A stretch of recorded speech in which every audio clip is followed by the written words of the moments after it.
Hello, everyone, and welcome to Creative Live. Welcome back to Creative Live. If you are joining us for the very first time, welcome. My name is Kenna Klosterman, and I am your host. We are streaming to you live on Creative Live TV, as well as Creative Live's social channels. So if you know us, we love to do the shout outs. If you are on creativelive.com/TV, you can click on the chat icon, and that will allow you during this conversation to be chatting with each other, our fellow community, or if you're watching on socials, type in where you're tuning in from, type in how you're doing today. We love to, again, interact with you as well as give you those shout outs. We have people tuning in from all over the world. So I am thrilled today to bring a very special guest, Idara Ekpoh, on to Creative Live TV. This is an episode of our series celebrating the month of Black History Month. And we have partnered with Black Women Photographers, which is an online community and database started by Polly Orungu, to truly celebrate Black photographers, Black women and non-binary photographers, shed light on the incredible talent, and give people a place to come and find women to hire. Black Women Photographers is working to really disrupt the notion that it is difficult to find and commission Black photographers. And so we have teamed up with Polly for 4 weeks, every Wednesday, 10 a.m. Here on Creative Live, and it is part of our We Are Photographers podcast as well. So I'm just looking over to see the shout outs so far. We've got David, who is joining us all the way from Uganda, which is awesome. So keep those coming in, and let's get started. So today's guest is Idara Ekpoh, and Idara is a portrait photographer, a visual storyteller. If you follow her work, we're going to talk about her series of Self-Portrait Sunday series that she has been creating beautifully all year long. She is known for her cinematic and dreamlike portraits, and she educates as well. She works for clients, and her focus really is on creating the visual experiences, as well as using her medium not only tell her own story, but empowering and bringing visibility to the voices and stories within her community. So please give it up and give a shout out to Idara Ekpoh. Idara, thank you for joining us today. Hi, Kenna. How are you? Thank you for having me. Well, we're very excited to again bring you on, and just this what we do with this podcast is truly just about connecting community, connecting whether it's photographers, filmmakers, talking about our stories. I believe everybody has a story to share, and letting us know that we're not alone in our creative struggles and wins and ups and downs. So I want to start by talking about your Self-Portrait Sunday series. We're recording this now. It is February of 2021. And so we are still in the midst of a pandemic, which is why we're coming to each other from our homes. And so talk to me about this series and what it's meant to you, and how you started it, why you started it, all of it. Talk to us about it. Yeah. So it's quite funny because I started Self-Portrait Sunday back in April of last year. And so, obviously the pandemic happened. All of us are stuck in our homes. If I'm being honest, I am sleeping in bed, working in my pajamas, not really getting up and getting ready every single day. And so I just kind of felt like a little bit of a funk. I'm not going out and I can't shoot with other people because we're in a pandemic, right? And then I can't physically get myself ready like I usually do. And so I love to, do my hair, my makeup, etc. And so it's a part of who I am. So not doing that and not having anywhere to go was really a lot for me to go through. And so I remember it being Easter Sunday, and Easter Sunday is huge for me, right? It does not matter where I am. It does not matter what the situation is. I'm going to church on Easter Sunday. And so obviously things look different this year. Church was going to be virtual. And so what I decided to do is I'm still going to get up, still going to put on my Sunday best, going to have my makeup, my hair, everything done. And I'm just going to take a picture of it, because it's going to make me feel good. So I took a portrait of myself, and I was like, oh, I look good, upload on Instagram. Didn't think anything of it because it was just, every now and then I would sprinkle images of myself on my Instagram with the rest of my work. Then the next Sunday came and I was like, I want to take a picture. Like, I want to just take a self portrait, no reason. Like, let me just take it. And so I uploaded it, not really thinking that self portrait Sunday would be a thing, but I uploaded it. And then the caption, I called it Self Portrait Sunday. Um, and then I said, like, I want my future kids to see how fly their mom looked, even in the middle of a pandemic. So that's what, like, started it. It was just more so just trying to document myself. And so from that moment on, every single Sunday, I would take a new portrait because it just made me feel good. And then I would share with my audience. And I found that, like, people were reacting to it a lot. I felt like just the amount of people that were following the series and continue to follow the series blows my mind. And so every single Sunday, I would just start taking portraits of myself. So what started off as oh, I feel good, I want to capture myself, turned into an opportunity for me to, explore my creativity as a photographer, right? To be able to, try different ideas or concepts or look for ways that I can still be inspired within my home. And I think that's the biggest message that I have with it was you can be inspired to create even if it's just you, yourself, and I. And so I take on the role of not only, I'm a photographer, but now I'm a muse. I'm the model in the situation. I'm the creative director. I'm the set designer. I'm like all of these different things, all of these different hats. I'm the hairstylist, even though I can't really do my hair. Shout out to YouTube because YouTube is the only thing that helps me. But that's how the series really started. So it just kind of became a space where I can explore my creativity, and document myself. I think self-portraiture is really, really powerful because as a photographer, I spend majority of my time, if not all of my time, always capturing others, telling other people's stories. And so now this has given me the opportunity to turn that camera inward and tell my own and allow me to be vulnerable and to challenge myself. And, there's some weeks where I feel really, really great. There's some weeks where I feel kind of like, oh, I don't really like how my nose looks. I don't really like how like this thing looks, or, certain insecurities start to come out and I have to navigate through that, and so I think this has been definitely a growing experience for me, creatively. Like the concepts that I do every week blow my mind. And so I've loved it, I enjoy it, but that's just kind of like the backstory of how it started. I love it. I love it. What it makes me think of is that, the pandemic started and none of us, of course, we couldn't have imagined that it would be this long. But there was a point where people were like, okay, well, what can I do? How can I stay Yeah. creative? And, Yeah. some of us started to do that, but you did it. Yeah, you went all in. What did you have, like over 30 weeks of, Yeah. plus? Yeah. Um, and so what I really appreciate about what you just described was, it's one thing to like start something, but then to stay committed to it, Hmm.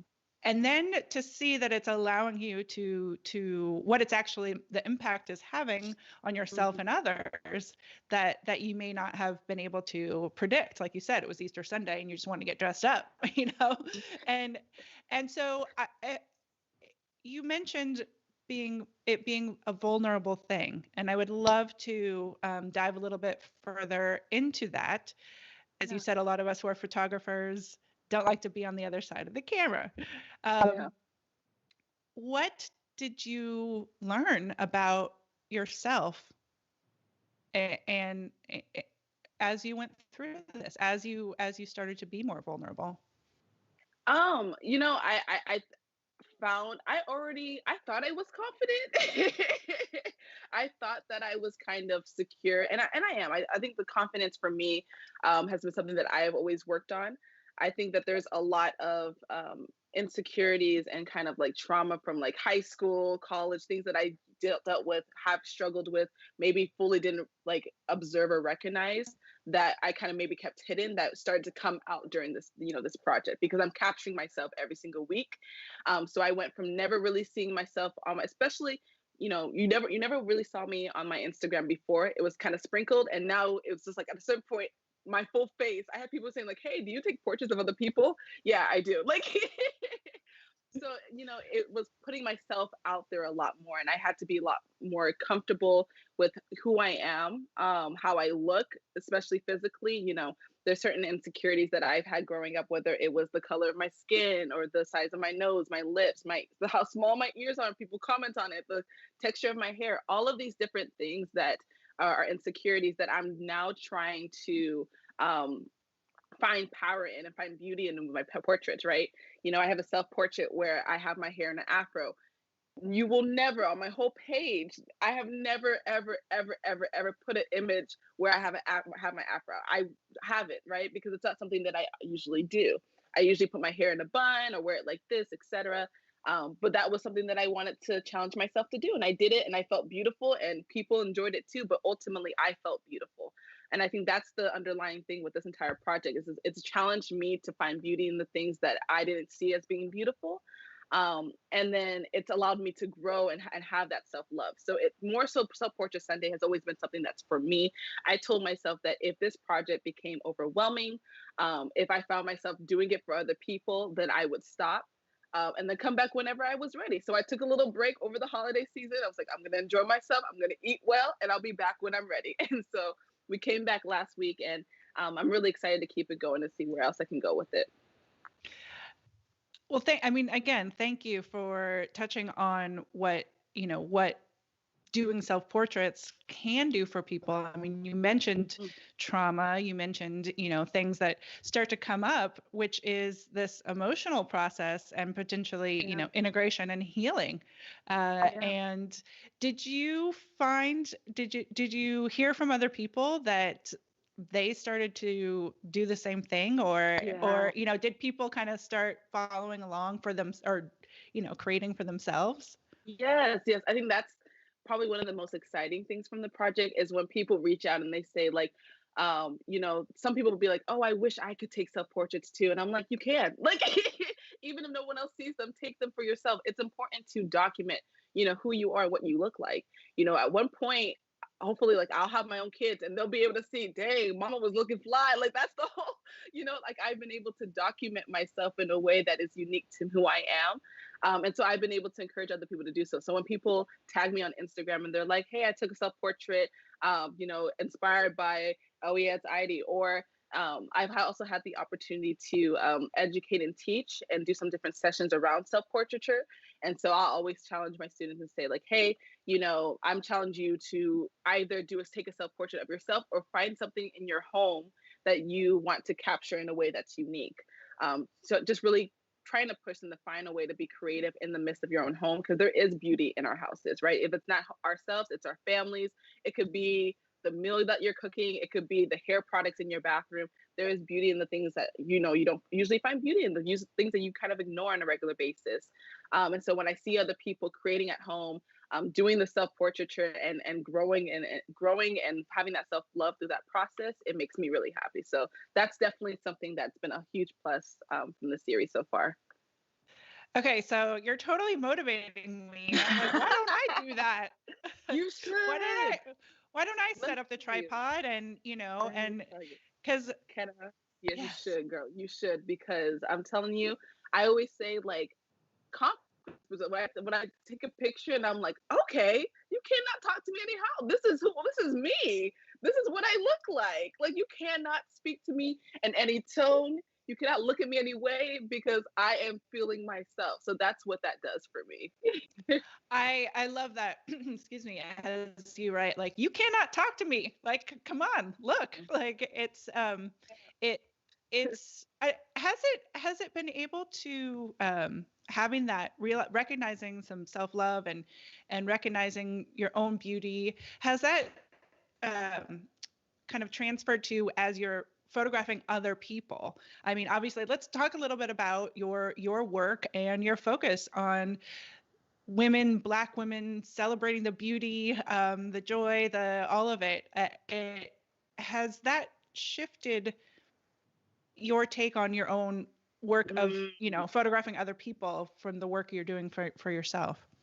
You know what's funny? I think that the work that I do for other people is what really allowed me to do the self-portrait project. So I think it's almost opposite, because the Ah, one thing about when I shoot other people is I am really, in general, I am anyone's biggest hype woman, right? So I always love to make sure people feel themselves. If you're insecure about something, or you're like, I don't really know, Idara, oh no, don't take my picture, I will make sure that you feel good by the end of that session, right? I'm always trying to bring out the best out of my clients, bring out the best of whoever I capture, because ultimately, like I'm capturing not just only what they look like, I want to capture their essence, their energy, right? And so I want to be able to try to bring that out. I really feed off of interactions with people. I'm an extrovert in that sense. So I love to connect with people. I love being able to love on people, share and experiences, etc. And so that's what actually got me into photography in the first place, and that's kept me in there, is that relationship aspect and being able to capture people for who they are, capture their essence and their beauty, and let that show through in a photograph. So then now seeing that I can do that with other people, I was like, I should be able to hype myself up. I should be able to take, bring my same essence and beauty out in my own images. So I think it was more so opposite. The work that I do with other people is what inspired this, me to do the same in the portrait series. I think now the only difference is that there are certain things creatively that I want to do more in my work, right? Whether it's playing around with colors, I usually, oftentimes, a lot of my portraits are very vibrant in colors compared to a lot of my regular work, or just doing different concepts. I did a self portrait this past Sunday that was inspired by the show of Bridgerton. So seeing something on TV and inspiring me and creating a concept and creating an outfit or look based off of that are certain things that I would want to do in my work more often with other people. So I think that's probably what I've gotten out of the portrait project so far for that. I think that's really cool that it is sort of the reverse, Yeah. when you see, because your portraits are so beautiful, and Thank so you. the ability to be like, oh yeah, wait, I can do that for other people. Wait, let me do that for myself. uh, uh, Talk to me about your style and this sort of, like you said, the cinematic, dreamlike. Mhm. Is it the tones? Is it how much of it is sort of what you're creating in camera and then the post processing? Tell me how you approach. Are you thinking of what the tones will be after the fact when you're approaching an image? Talk to me about your process. Yeah. And so really, so I guess there's two components. So when it comes to actually shooting, I'm just more so focusing on just interacting with my subject and making sure that they feel comfortable and capturing them in the whatever way naturally comes up. I don't ever put pressure around my shoots. A lot of my images, unless they are, planned out to a T for a client or whatever the case, a lot of the creative work that I do for fun is just, based off of interactions and how we're feeling. We'll have certain ideas like, okay, these are the outfits you're going to wear, or this is the location, certain things like that are pre-planned. But once we get there, we're just going based off of how things are feeling and just energy. And so I'm just capturing whatever I can at that moment. I try to get as many photos, different poses, looks. I'm really big on portraits and people's faces. So I'm always, a lot of my work as well, you can see, is a lot of up close photos because I just feel like people's faces tell stories. So I'll always make sure I get those. But then when it comes to the other side, a lot of my work is also in the editing process, right? I really am big on editing, especially when it comes to skin.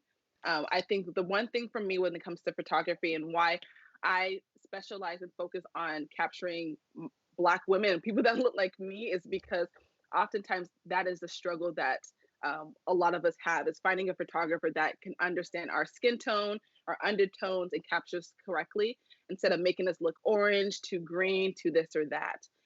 And so when people tell me, oh, you know how to capture Black people, Black skin, I take pride in that because I literally make sure that I can, capture them well. So a part of that is just the skin editing and just more so the tones and making sure that I'm representing that individual well.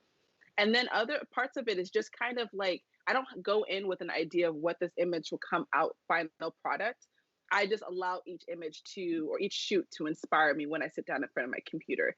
And so I don't have, people will ask me about like presets and stuff. I do have presets that I use for like client stuff every now and then that's pretty repetitive. But a lot of my work on my website, it's not a preset. It's just I sat down and I played around until I got tones and colors that I liked, that spoke to me. I really like to go, when I look for that dreamlike and cinematic feel, I'm trying to bring my photos to life. I want them to feel like the images or whoever that person is jumping out at you. Like I want them to be bold.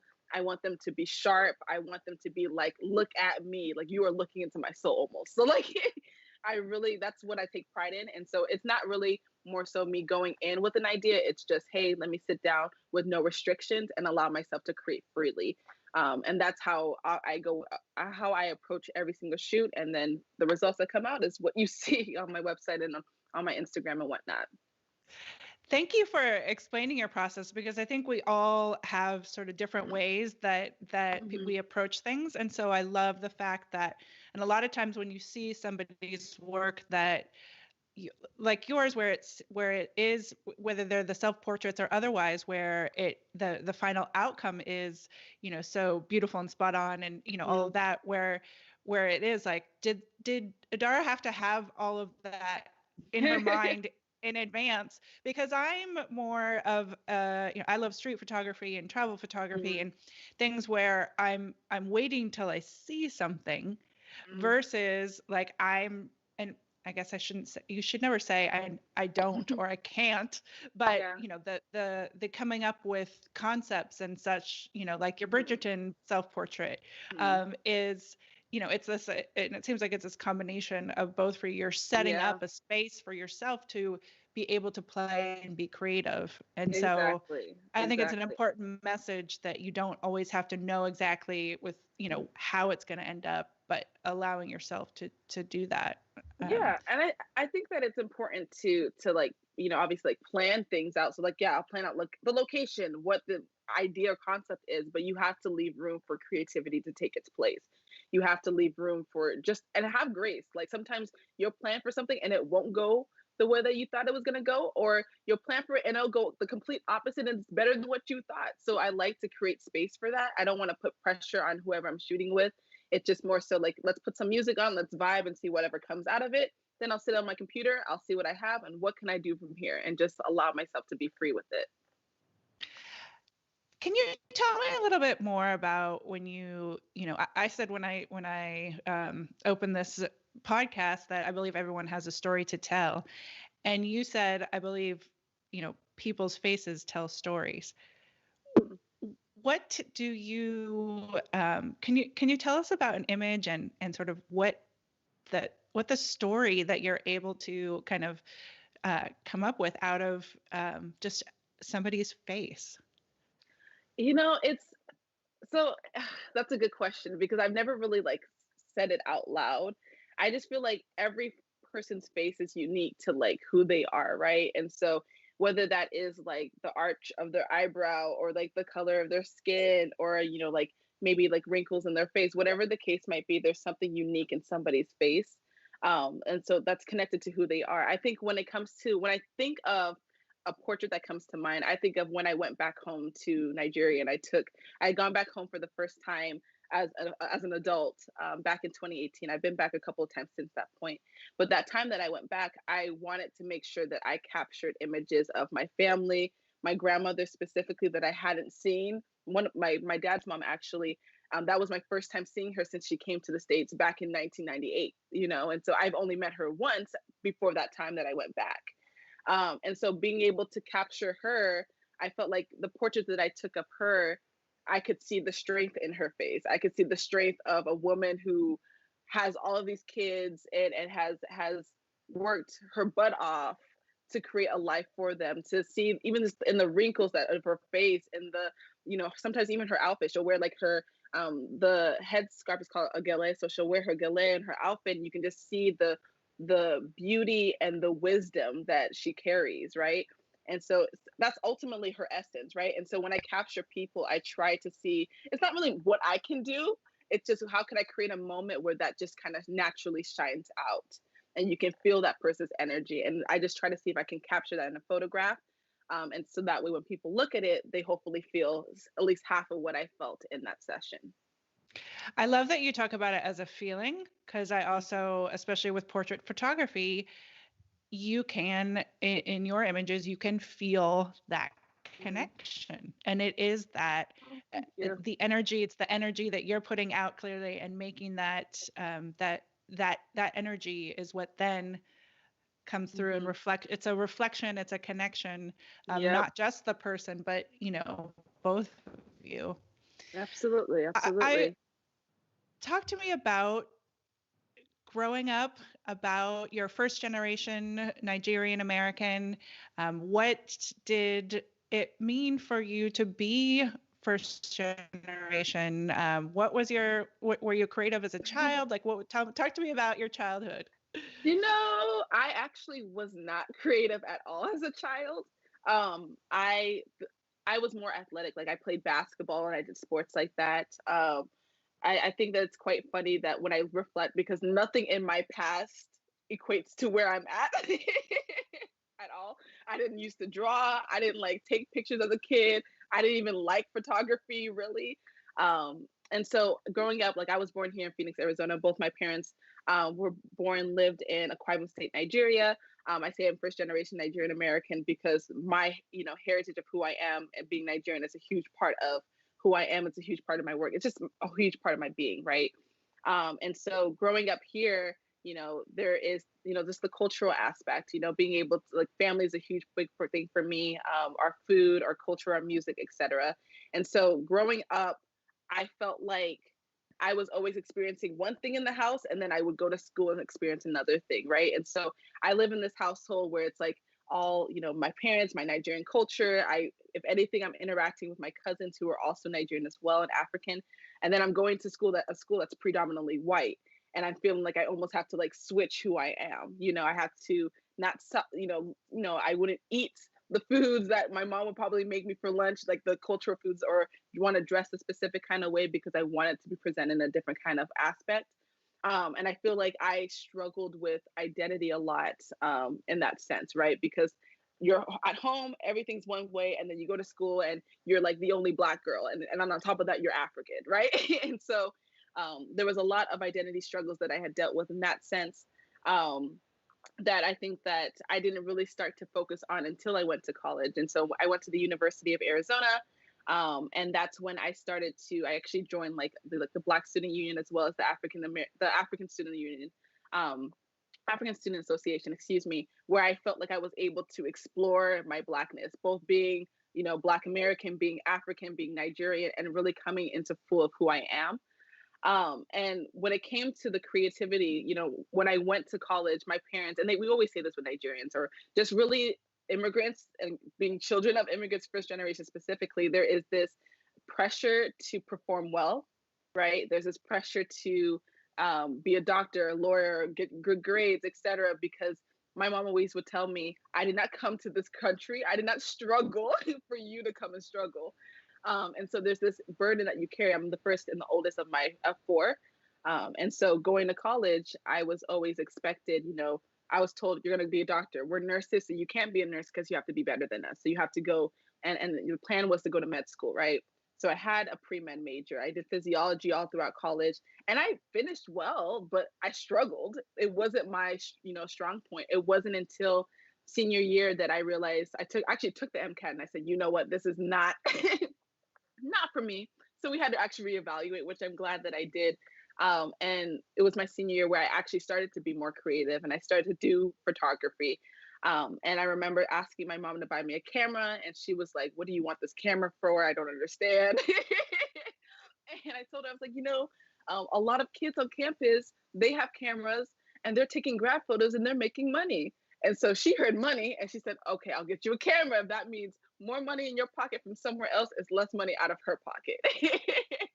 And so that's how I actually got started. But for them, it was just a way for me to make money. And then as this continued to grow and it became more serious, I think my parents had to realize, like, wow, like there is something that you have here. There's a gift that you have there. So they had to be a little bit more supportive than they were in the beginning, But yeah, like nothing in my childhood created space for creativity. I didn't really do anything. I used to sing, or I sing, and so that's probably the only thing. But I just kind of stumbled into photography because I wanted to try it out. I wanted to make some money at the time, and just start with grad photos. And my parents were like, cool. And then now I'm in a space where it's grown to more of a passion. It's what I love to do. What's what connects me to people. It almost feels like essentially my purpose. I feel like I'm here to connect and highlight and tell people stories through this specific medium. And that's just how everything kind of came along. So yeah. I think it's so interesting because there's so many people that start as this is my passion. How can I Hmm. make money with it? Hmm. Whereas you started in the reverse. Yeah. And that, but it makes sense in terms of your, your story and the, Hmm. being first generation and the, the pressure of, Hmm. doctor, lawyer, all of that. Yeah. Yep. I And feel like so a lot to of allow first your, generation. I feel like a lot of first generation people just have the same story. Like I, I, especially creatives, they have the yes, same story of like yes. doctor, lawyer, blah blah blah, and then I fell into whatever creative field they do now. So Absolutely. I have heard, it's it, the fact that you allowed yourself to be able to make that switch, allowed yourself to try, like, okay, I took the MCAT and then like, eh, it doesn't, because you can't know, right, until you're doing something, whether it's going to be a fit for you. And so yeah, allowing yourself to grow into it and to for it to become a passion is a really good lesson, I think, for people who who are just are in the same shoes. Let's talk about some of your professional work. There's the personal projects, which we often say personal projects are what people get recognized for and then hired for, or that look, that feel that you put in the work.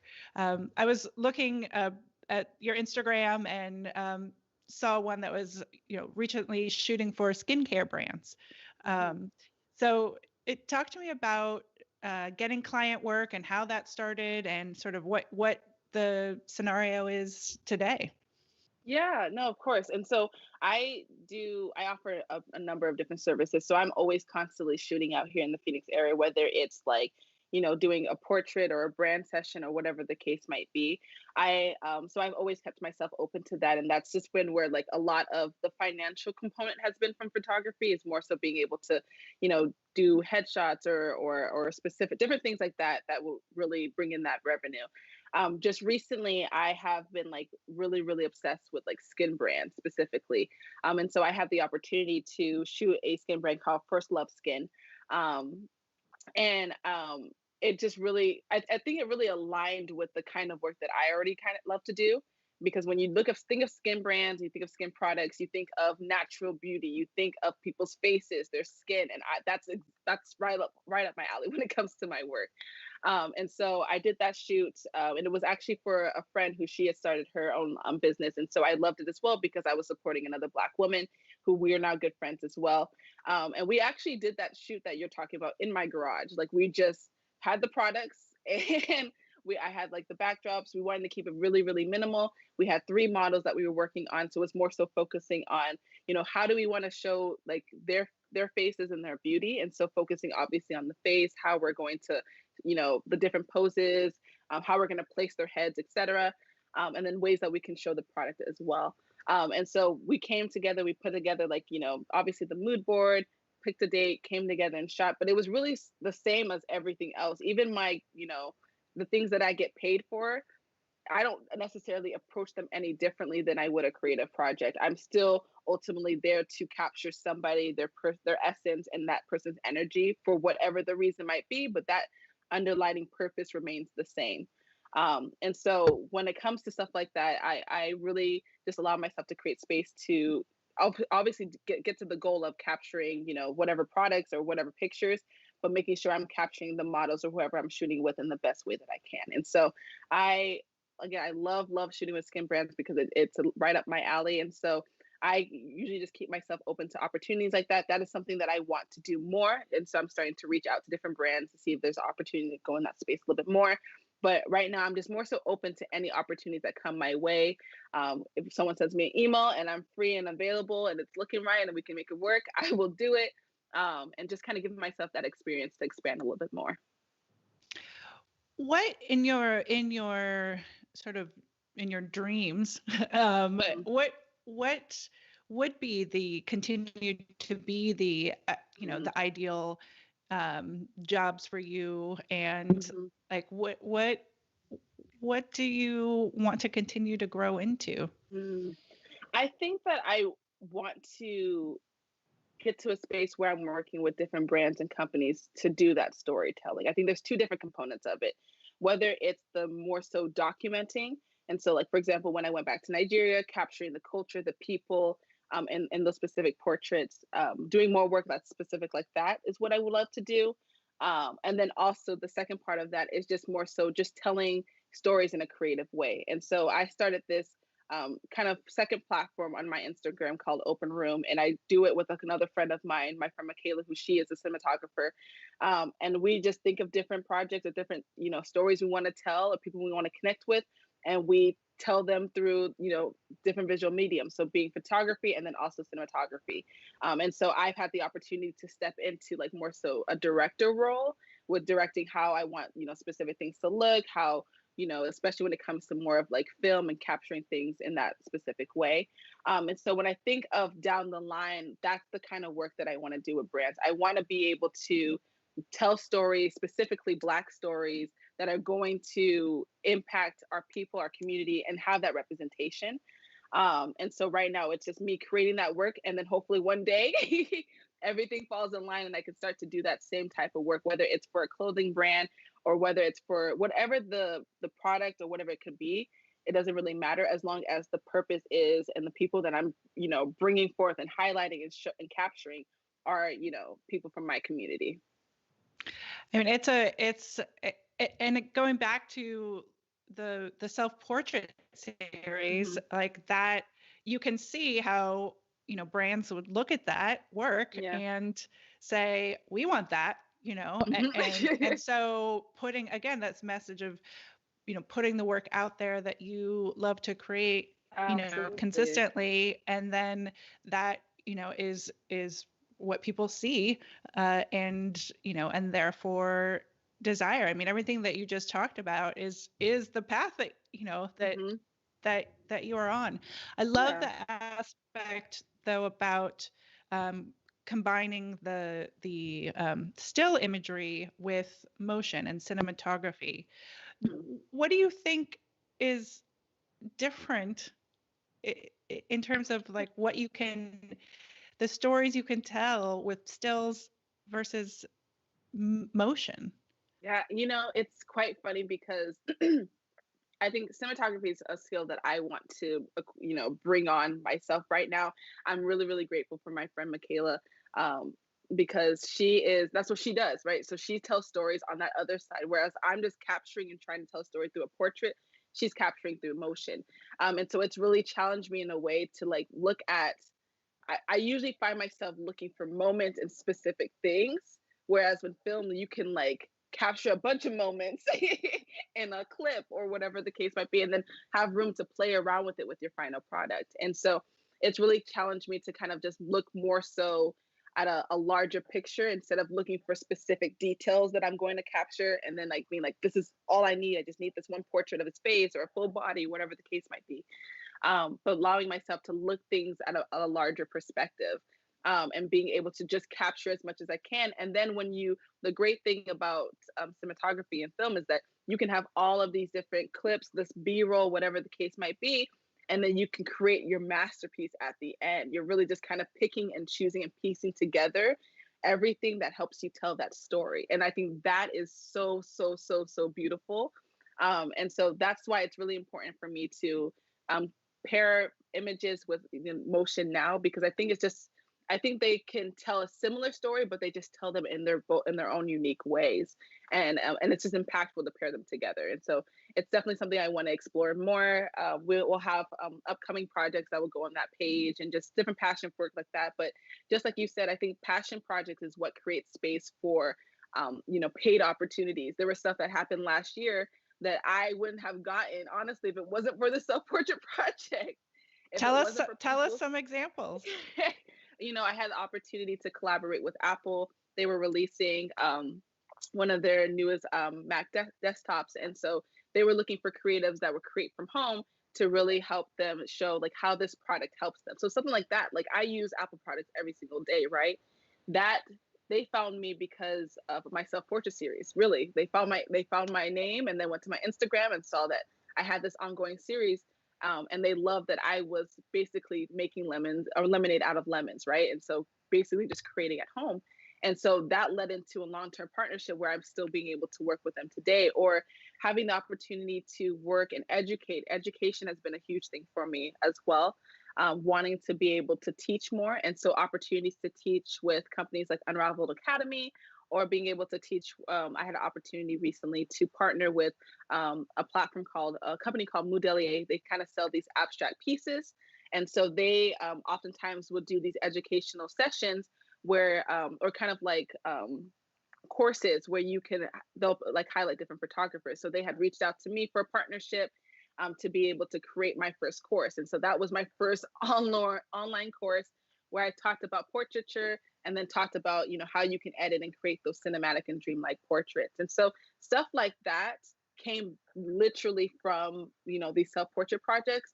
But I got, essentially given an opportunity to just do what I want to do and be able to create in the way that I want to create. And so I definitely do think your passion projects is what's going to make room for everything else later on down the line, as long as you remain consistent with it. Were there moments where you were, well, I mean, you said earlier you gave yourself a break, but were there moments when you're like, I don't want to do this anymore with the self-portrait Sundays, and then you're like, oh wait, bigger goal in mind? Not yet, not yet. Okay, okay. So like the break was more so like I have all of these ideas, but I don't have the energy to do it. And so I took a break. And it was also like it was Thanksgiving, Christmas. Like everyone should be, we should all rest and watch Netflix every day and just eat. Like that's what I did. But I think that the one thing that is so big about the self-portrait project and why it keeps me going is because it is that form of self-care for me. It is essentially my form of therapy. And so it's just something that I do for myself that I allow other people to have access to. And that's the only reason why I continue to do it, because there's something that I'm receiving from it still to this day. Maybe when I'm not getting as much from it, maybe I'll slow down. But right now it's just bringing me so much joy and peace to be able to be in my own space. And I do everything literally in this bedroom. So I lock my door, I put on music, I just am in my own headspace for a couple of hours while I shoot and edit. And then it's just like, I feel good, I feel rejuvenated, and I just choose to share this with the world. And then at that point, everyone just gets to react how they want to react. But I've already had the benefit and the purpose of what this project stands for. So if there comes a day where I'm like, oh, I can't do it anymore, we'll see. But it hasn't come yet. So. Well, I think you just nailed it as to why. I mean, because, a lot of times with social media or, putting work out there, like if we feel like we have to do it solely for other people, that's a very different, then it becomes more a chore or something you feel you have to do. Whereas you just explained how it's your therapy, it's your you time, it's your rejuvenation. And so, it's if I just think that's an important distinction, and that comes out in the work, in that, it, because it is for you. And I think that's how people connect to it, right? People can tell when something feels, I know everyone uses the word authentic, but people can tell when things feel authentic and real, right? And people can tell when you're forcing things. And so I don't believe in creating just because I have to, unless I'm being paid for it, obviously. But if it's a passion project, give yourself time to fulfill that passion project in the way that you want to do. Whatever vision you have, whatever you gain from that, that is the top priority. Everything else is going to fall in line. The self-portrait project the priority was just self-care. I'm going to get dressed every week so I look good. I'm going to capture these images of myself, and hopefully I would even plan to make a little collection book, make a coffee book of them for myself. And I do that because I need it, I want it, and I just choose to share it with everybody else. And then everything else just falls into place from that point. And so I think that's what keeps people going with this project, is that they can tell how real it is for me, and they feel that energy through the portraits as well. Absolutely. And I think there was, when I was scrolling through your feed, and you did have a section where you had collaged them together. And so in actually screen grab that, and I'm looking at it right now, because it is, I mean, you have created just so many looks and feels, but you can see your own self, and the the the joy, but the inquisition and the connection with yourself. And I just Yeah. think that's so powerful. I wanted to talk Thank about you. another project that I saw on your website. Hmm. And again, coming back to sort of identity and called Her Letter, Hmm. where you're pairing images and then work people's letters. And I'm not sure if they were all letters to self or letters to other people, but it's one thing, and I know yours was a letter to self. And it's one thing to take a portrait of yourself, but it's another thing to actually sort of write words down. Talk Yeah. to me about this project. Yeah, it's funny that you even mention it because I even forgot it's still on my website. I did it a couple of years ago, and this is when I was trying to, make that connection with portraits and identity and things of that nature. And so I did this project called Her Letter, because I really wanted to, more so again for myself, but I also wanted to do it for other women. And so I basically asked a group of Black women to write a letter to their future or past self. So if there was something that you could say to yourself, what would that be? And then just being able to pair that with the image of what they look like today. So allowing them to have space to heal or speak life into themselves, I think was really, really important.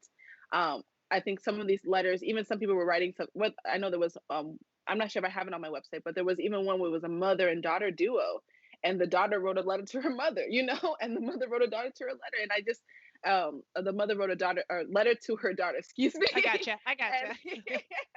and I think that that's it's powerful because it's a connection between them, and I'm just there to capture that moment. And so it's probably one of my favorite projects because of that. I think it's really intimate because to write down something is you have to be intentional. You have to actually physically grab a pen, a paper, and write it down. I didn't want them to type it. I didn't want it to be. Some of them were voice notes only because they couldn't, like, didn't have the time to write it down. So I was like, you can do that as well. I think there's just something powerful about handwriting something down, like taking the time, pen and paper, real old school, and just writing something down and being one with your thoughts. And I think it takes you through kind of like a little journey of self realization. And so I really love that project because I saw that happen for other people. And then when we came to the shoots, I had them read the letters out loud.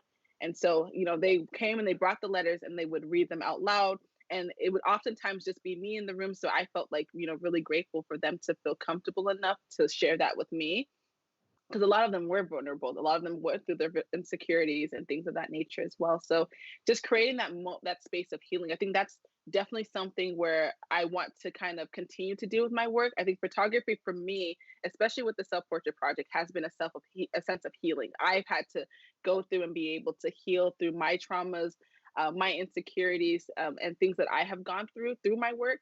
And that specific project, I was able to create space for others to do the same. And so I even had my own, like you mentioned, I have a portrait on there and I have a letter that I wrote to myself.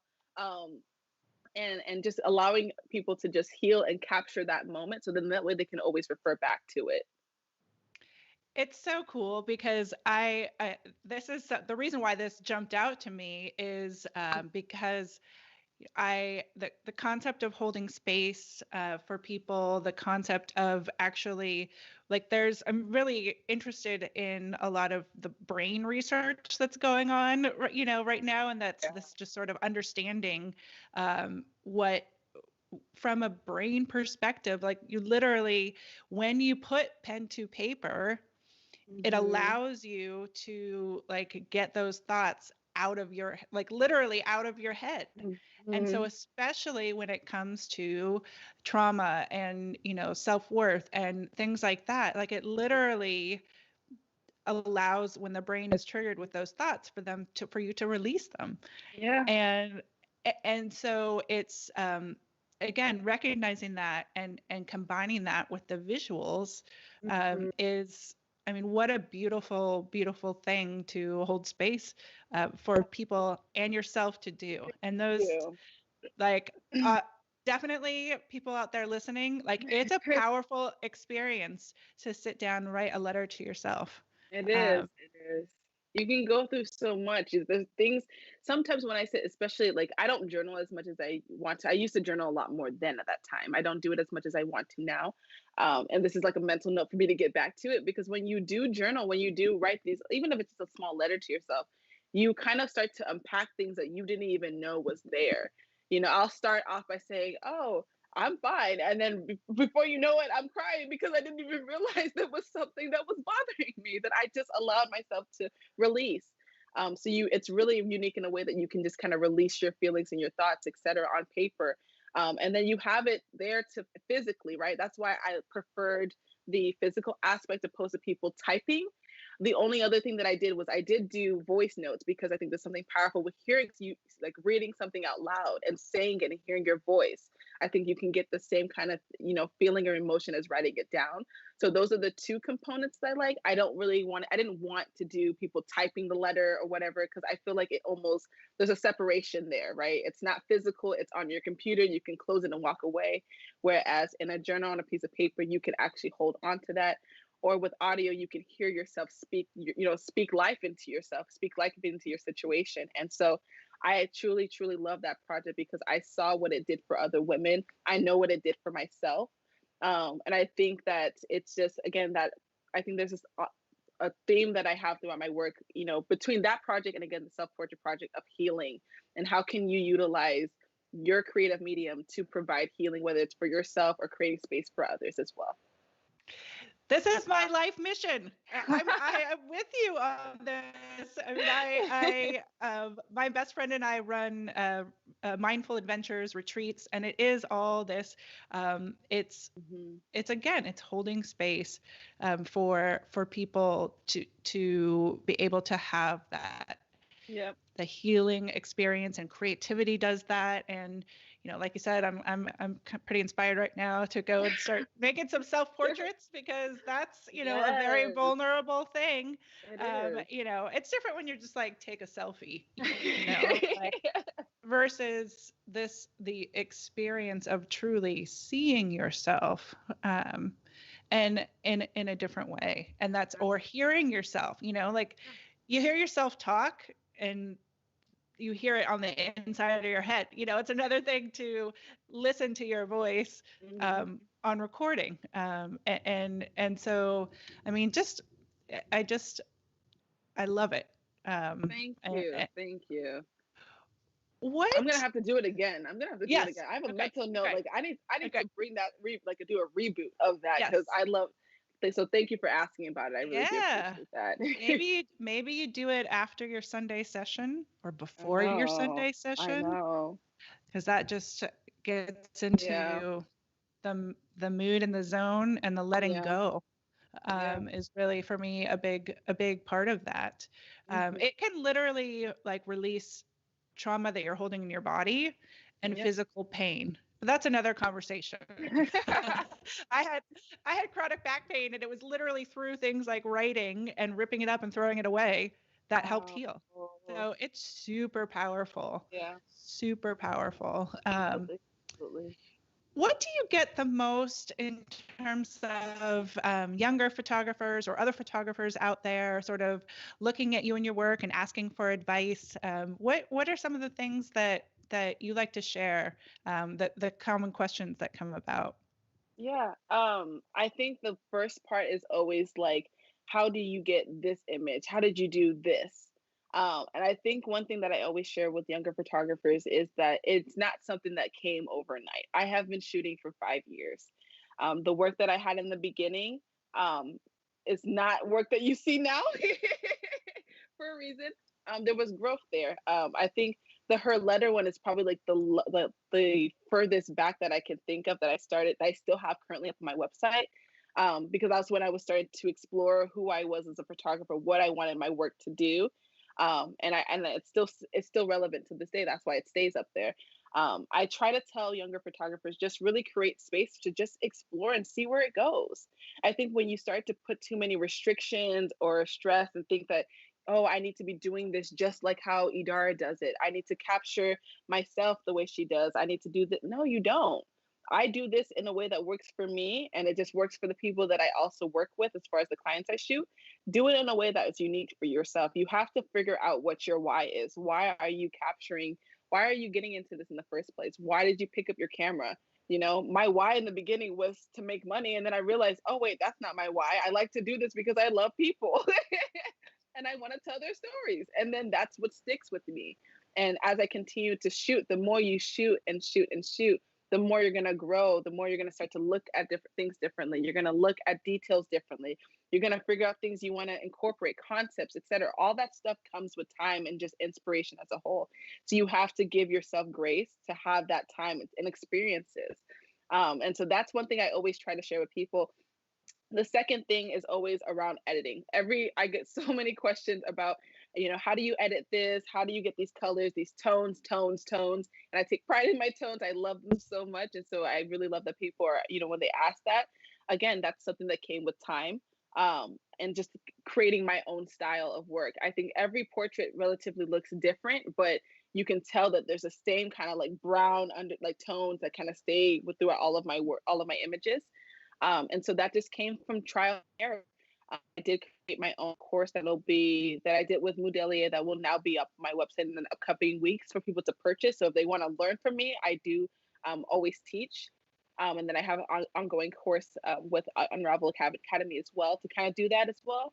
But I think it's just kind of just sit down, look at your image. What is that image like?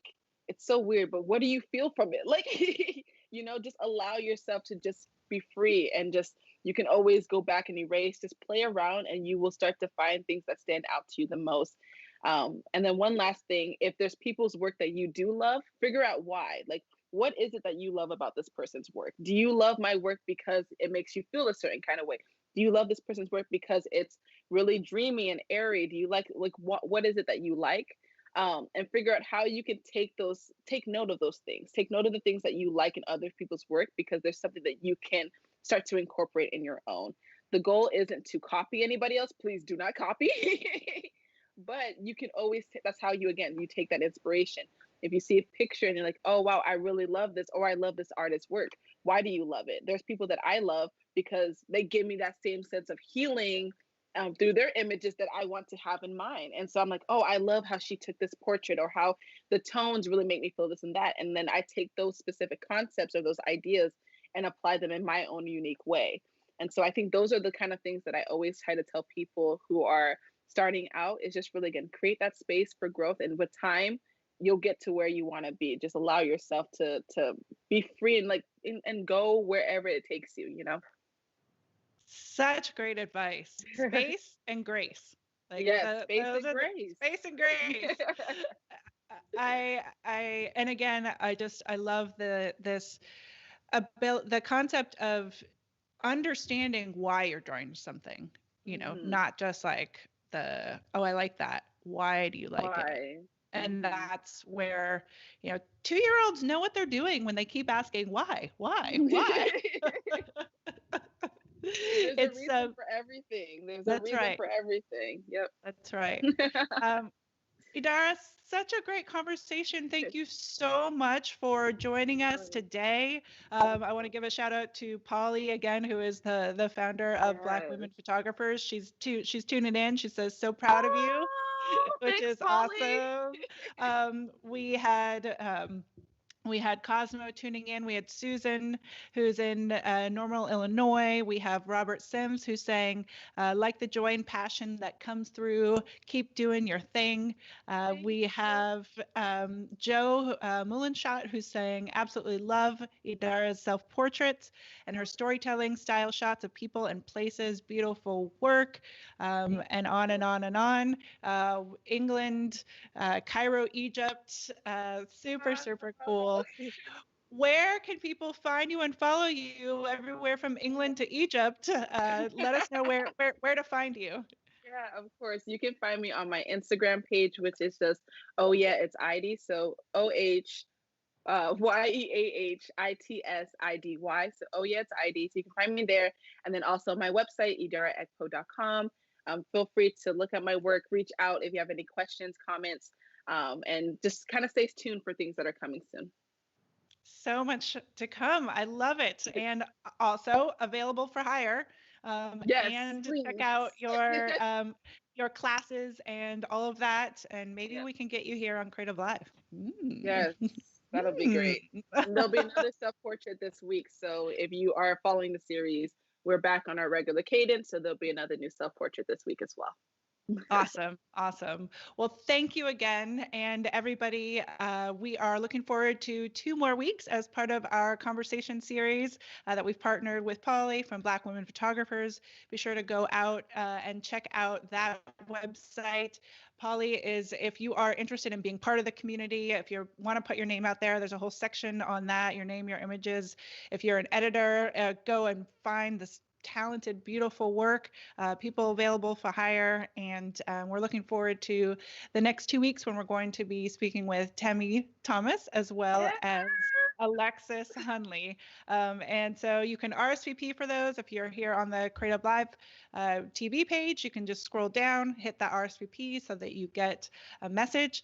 This episode will also come out as part of our We Are Photographers series, our podcast series of audio. So wherever you listen to your podcasts, you can subscribe to We Are Photographers, and you can look out for this upcoming episode as well. So everybody, we'll see you next time, but thank you again to Idara Ekpoh, and we'll see you all soon. Thank you, Idara. Thank you so much, Ken. I appreciate it.